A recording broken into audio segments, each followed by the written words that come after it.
পঞ্চম শ্রেণীর শিক্ষার্থীদের নিয়ে পঞ্চম শ্রেণীতে অন্তর্ভুক্ত কুপোকাত নাটকটি পরিবেশনের ক্ষুদ্র প্রচেষ্টা। স্যার মনির চৌধুরী রচিত নাটক কুপোকাত। নাটকটি পরিবেশন করছে পঞ্চম শ্রেণীর শিক্ষার্থীদের।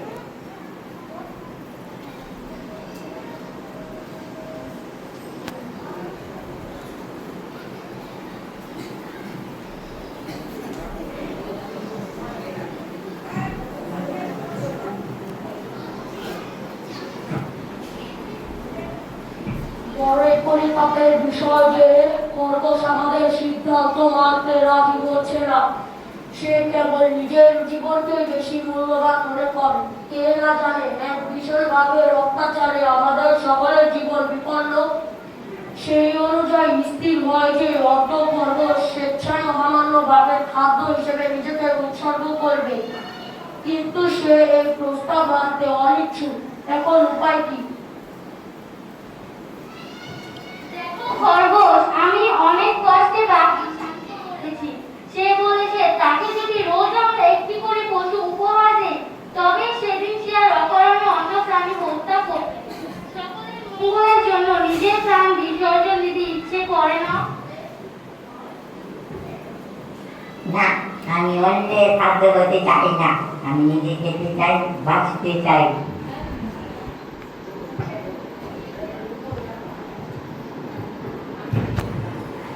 সেই সকলেই চায়, কথা তা নিয়ে নয়। যেদিন আমার সময় আসবে আমি বিধবা হব না। অবশ্য হয়তো আমাকে নির্বাচন করা কখনোই ঠিক হবে না, কারণ আমার সর্বাঙ্গের কাটা, চেহারাও বিদ্যুতে। বাঘ হয়তো আমাকে দেখে খাওয়ার বদলে খেতে যাবে।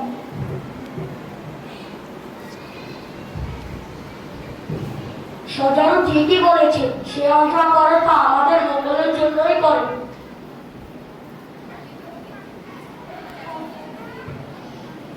অবশ্য এর মধ্যে আরো একটি কথা আছে। সজারুর কথাটাও ঠিক, আবার তার উল্টোটাও ঠিক।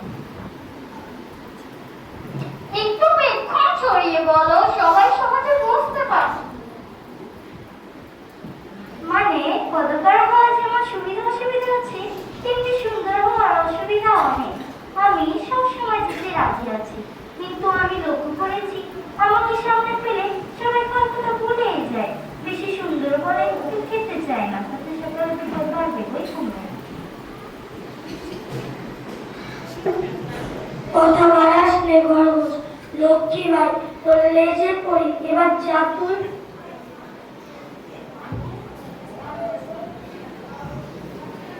বেলা বেড়ে যাচ্ছে, আর বেশিক্ষণ এখানে থাকা সমবেত ভাবে থাকা মোটেই নিরাপদ মনে হচ্ছে না। সভাপতি সাহেব, সভা ভেঙে দিন, গর্জন শোনা যাচ্ছে। খরগোশ না যেতে চাইলে এখানেই থাকুক, আমরা বিদায় হই। সভা ভঙ্গ। বিদায় বিদায় বিদায়।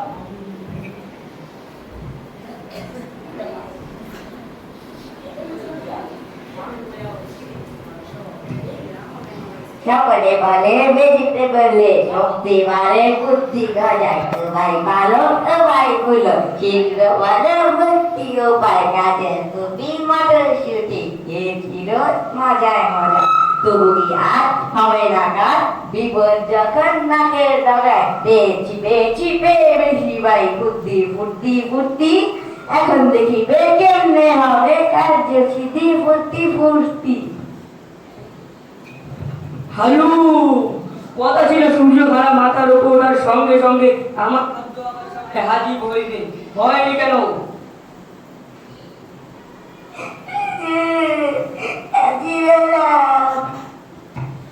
কিন্তু দেরি হলো কেন?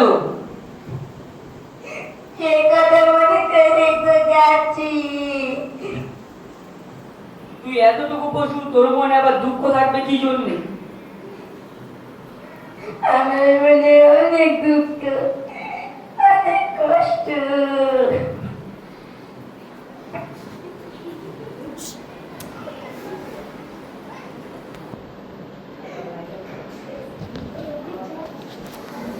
এইটুকু পশু তুই।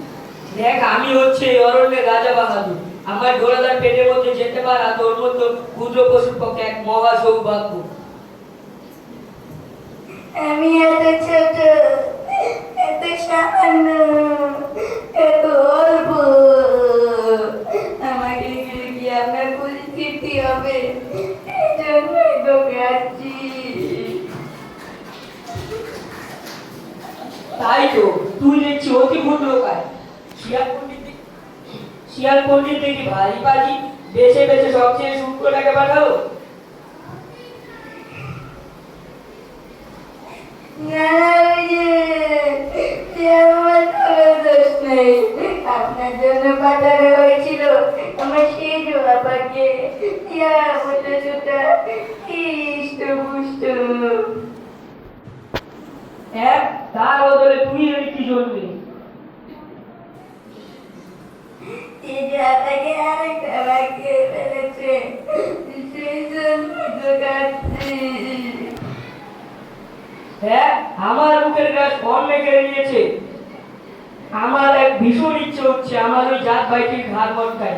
কোথায় ওটাকে পাওয়া যাবে? আমাকে একবার দেখে দিতে পারিস?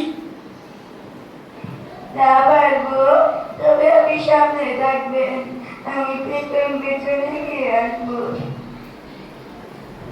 কোনো ভয় নেই তো, আমি আছি, কোনো ভয় নেই তো।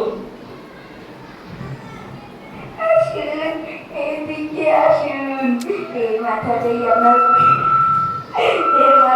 আমার বিপদের গোলা। ও কিন্তু আপনাকে দেখে খেপে যাবে। কোথায়?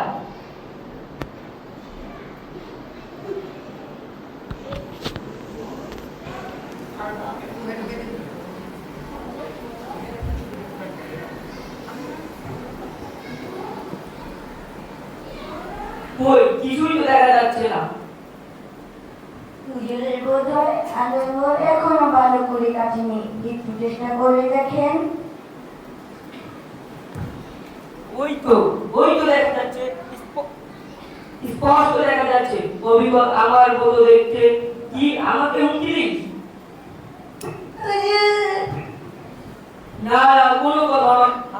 না না না না, কোনো কথা নয়। আমাকে হুমকি দিস? হালুম হালুম হালুম।